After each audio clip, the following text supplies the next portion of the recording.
Format કયા પ્રકારનું હોવું જોઈએ, એમાં કઈ કન્ડિશનનું પાલન થવું જોઈએ, તો જ આપણે આ ફોર્મ્યુલાનો યુઝ કરી શકીએ. તો આપણે જો આ ફોર્મ્યુલા તરફ જોશું તો આપણને આઈડિયા આવશે કે અહીંયા સૌ પ્રથમ કે જે લિમિટ h ટેન્ડ્સ ટુ 0 છે તો ડિનોમિનેટરમાં ડાયરેક્ટલી h વાળું ટર્મ હશે. જો આપણે ડાયરેક્ટલી h ટેન્ડ્સ ટુ 0 મૂકવા જઈએ તો એનું ડિનોમિનેટર 0 થઈ જશે, એટલે કે ઇન્ફાઇનાઇટ થશે.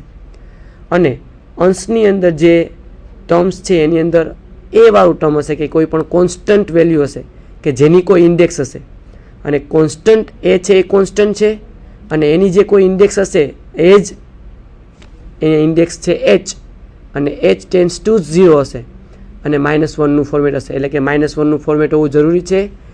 સેકન્ડ વે, જે કોન્સ્ટન્ટ સંખ્યા હોય એની જે ઇન્ડેક્સ હોય એ ઇન્ડેક્સની લિમિટ ટેન્ડ્સ ટુ 0 હોવી જોઈએ અને અપોન h હોવા જોઈએ. તો જ આપણે આ ફોર્મ્યુલાનો યુઝ કરી અને એનો આન્સર થશે log a to the base e.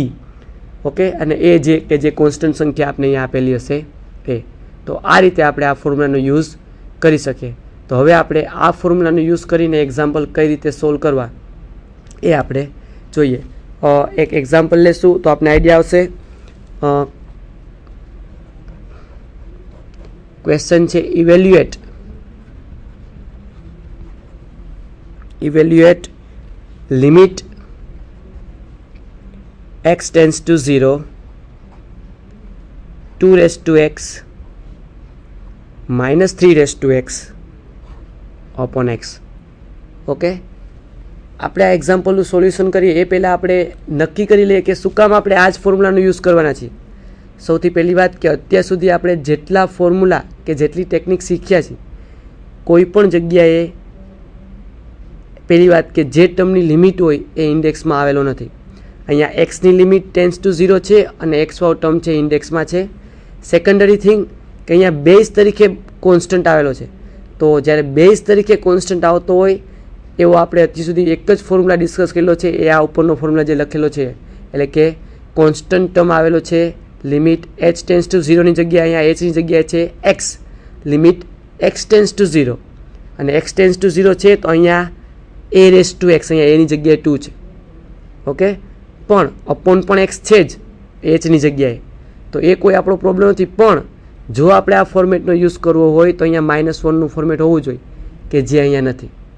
તો જો આપણે આ ફોર્મેટનો યુઝ કરવો હોય તો આપણે -1 લઈ આવવું પડશે, અને આપણે એ રીતે કોઈ વ્યવસ્થિત રીતે એક્ઝામ્પલ સોલ્વ કરવો પડશે. તો આપણે શું કરશું, -1 લેવા માટે આપણે આપણે આ રીતે પણ લખી શકીએ, that is equal two limit x tends to 0 2 raised to x. We need -1 here, so we put -1 minus 3 raised to x, and we will put +1.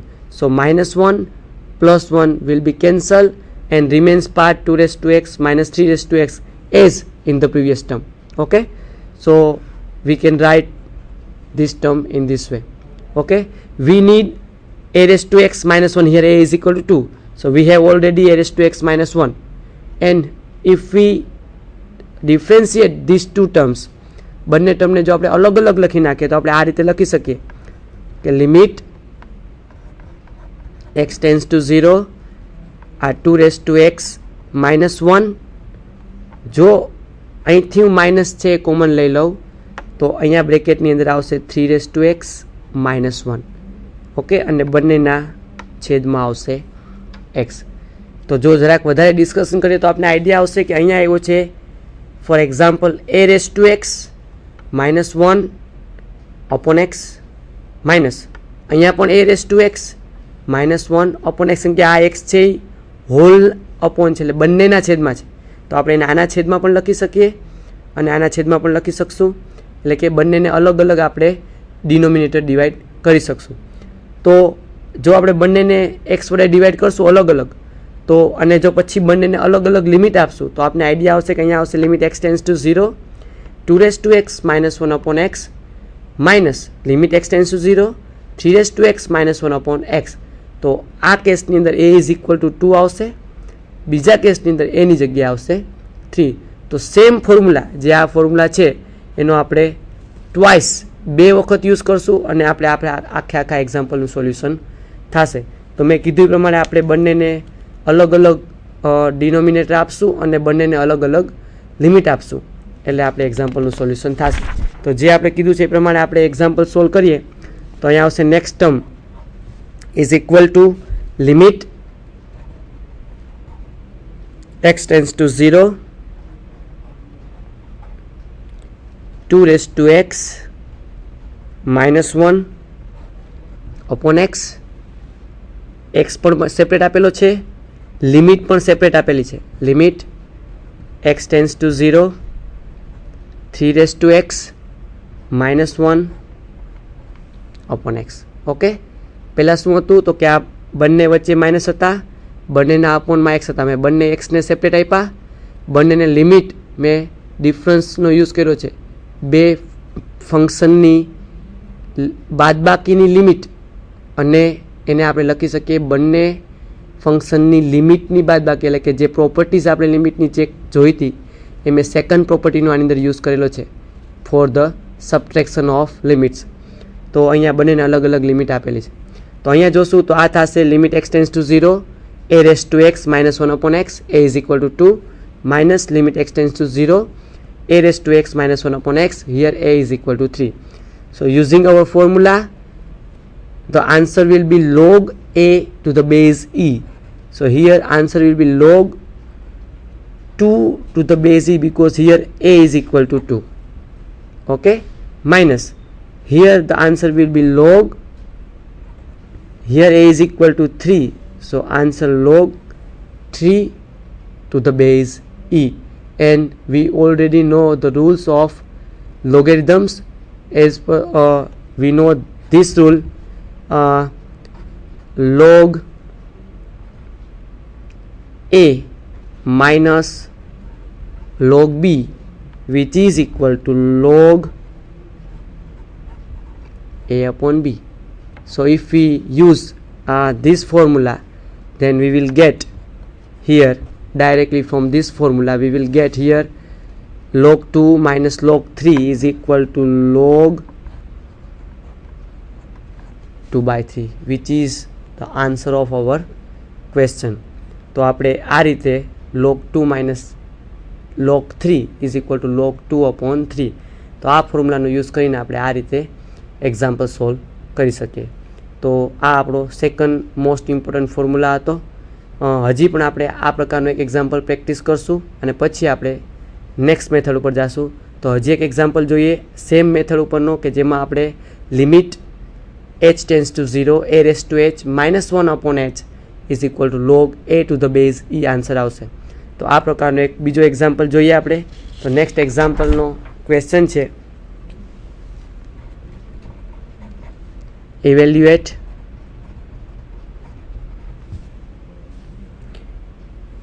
limit x tends to 0 3 raised to 2x minus 2 raised to 3x upon x. તો અહીંયા પણ એ વસ્તુ બહુ clear છે કે અહીંયા જે base છે એમાં કોન્સ્ટન્ટ સંખ્યા આપેલી છે, x ટેન્ડ્સ ટુ 0 છે, અપોન x વાળું ફોર્મેટ છે. અહીંયા પણ ઉપર x વાળું ફોર્મેટ છે જ, પણ થોડો જે ફોર્મેટ છે એમાં ચેન્જ એ છે કે અહીંયા 2x છે એક્સની જગ્યાએ. તો આપણે થોડુંક વધારે સિમ્પ્લિફાય કરીએ તો આપણે આને આ રીતે પણ ઇન્ડાઇસીસના રૂલ્સનો યુઝ કરી અને લખી શકીએ. Using the rules of indices we can write this is equal to 3 square raise to x minus 2 cube raised to x upon x, that is equal to limit x tends to 0 3 square is equal to 9 raised to x minus 2 cube is equal to 8 raised to x upon x. So here a raised to x, this is also a raised to x, here a is equal to 9, a is equal to 8. So we only need the minus 1 format here. So this is directly equal to limit x tends to 0 9 raised to x minus 1 minus 8 raised to x plus 1 is the method what we have done in the previous example, minus 1 plus 1 and upon x. And in the next step we will get this is equal to limit x tends to 0 9 raised to x minus 1 upon x minus limit x tends to 0 8 raised to x minus 1 upon x. Okay, so this is equal to log 9 to the base e minus here log 8 to the base e, because here a is equal to 9, here a is equal to 8. So a raised to x minus 1 upon x, that is log 8 to the base e, that is log 9 to the base e.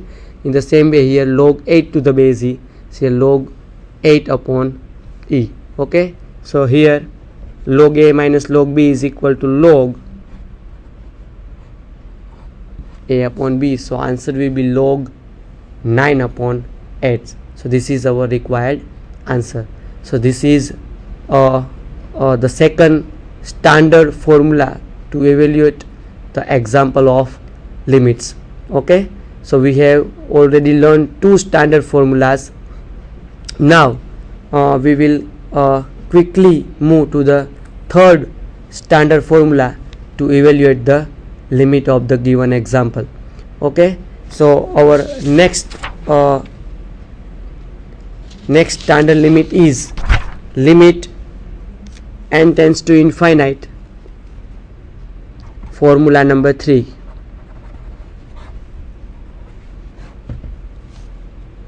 Okay, third standard formula, and third standard formula is limit n tends to infinite 1 plus 1 upon n raised to n is equal to e. This is our third standard formula. Before we use this formula, we need to understand this formula. Here the limit is infinite, and before this one we have also done one kind of example where limit n tends to infinite, but in that step, the n step where n is infinite is not on the whole raised to index. એટલે કે આની પહેલાં જે technique આપણે n tends to infinite વાળા example solve કરેલા હતા, એમાં જે n tends to infinite હતું તો જે n વાળા સ્ટેપ છે એ આખા બ્રેકેટના ઇન્ડેક્સમાં આવેલ ન હતા. અહીંયા n tends to infinite છે અને n છે આખા બ્રેકેટ રેસ્ટ ટુ છે, અને અહીંયા 1 વાળું ફોર્મેટ હોવું જોઈએ, અને અહીંયા જો n હોય તો એનું વ્યસ્ત એટલે કે રેસિપ્રોકલ અહીંયા હોવું જોઈએ. અહીંયા n હોય તો અહીંયા 1 upon n હોવું જોઈએ, અને આ n tends to infinite હોવું જોઈએ. અને અધર વેમાં હું એવું પણ કહી શકું કે જો હું અહીંયા લખું કે limit n tends to 0, limit n tends to 0 1 plus n, તો અહીંયા 1 upon n ની જગ્યાએ હું n લખીશ અને રેસ્ટ ટુ 1 upon n લખીશ, તો પણ એનો આન્સર આવશે e. એટલે આ ફોર્મ્યુલાને હું આ રીતે એમના ફોર્મમાં હું આ રીતે પણ લખી શકું કે limit m tends to 0 1 plus m raised to 1 upon m.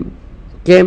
તો કે જો અહીંયા 1 upon n હતું તો ઇન્ફાઇનાઇટ હતું, અહીંયા ખાલી કેમ કે 1 upon infinite is equal to 0, તો અહીંયા m tends to 0, અને અહીંયા n tends to infinite હતું, એની જગ્યાએ 1 upon m છે, તો m tends to 0, તો 1 upon m tends to infinite. તો એકચ્યુઅલી જોઈએ તો આ બંને ફોર્મ્યુલા સેમ જ છે, એમાં કોઈ ડિફરન્સ નથી, તો આનો આન્સર પણ આવશે e. તો આ બંનેમાંથી કોઈ પણ ફોર્મેટ હોય આપણે એની જગ્યાએ આપણે આન્સર e લખી શકીએ છીએ. તો આ આપણો ફોર્મ્યુલા નંબર 3 છે. તો આની ઉપરનો આપણે એક્ઝામ્પલ સોલ્વ કરીએ. તો નેક્સ્ટ એક્ઝામ્પલ આપણે લેશું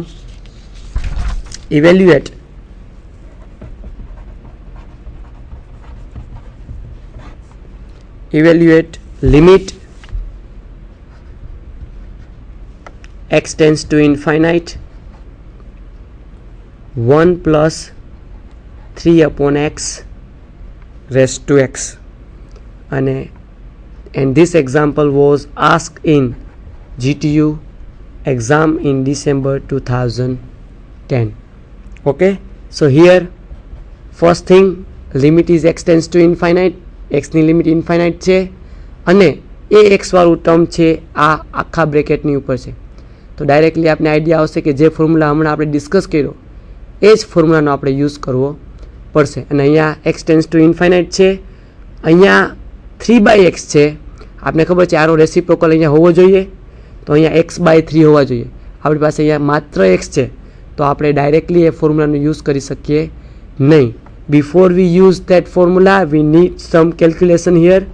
Here we will use limit x tends to infinite 1 plus 3 by x raised to x by 3. Here we have only x, but I have dividing it by 3, so I am multiplying by 3 as well. So after all, the answer will remain constant because 3 is cancelled. Here now it is clear that here x by 3, here 3 by x tends to infinite, that means x by 3 tends to infinite. So we can write this one as this 1 plus 3 by x raised to x by 3. This is the rules of indices. We can write in this manner, x by 3 whole raised to 3, and limit is for x only, so this limit does not differ for these 3. Okay, આ limit x tends to infinite છે એને અને આ 3 ને કોઈ પણ પ્રકારનું connection નથી. તો આપણે આ જે લિમિટ છે એને આપણે અંદર લઈ જઈ શકશું, કેમ કે અહીંયા કોઈ x વાળું ટર્મ નથી. તો આપણે નેક્સ્ટ ટર્મ આપણે આ રીતે લખી શકશું કે limit x tends to infinite is equal two limit x tends to infinite 1 plus 3 by x raised to x by 3 અને whole raised to 3. ઓકે, તો આ જે ફોર્મ્યુલા થશે આ પ્રકારનો ફોર્મ્યુલા થશે limit n tends to infinite 1 plus 1 upon n raise to n, એટલે કે અહીંયા જે છે એનો રેસિપ્રોકલ અહીંયા છે, ટેન્ડ્સ ટુ ઇન્ફાઇનાઇટ છે, તો આટલો જે આખો બ્રેકેટ છે એનો આન્સર આપણા ફોર્મ્યુલા પ્રમાણે આવશે e, અને અહીંયા રેઝ ટુ 3 છે એટલે આપણો આન્સર થશે e રેઝ ટુ 3.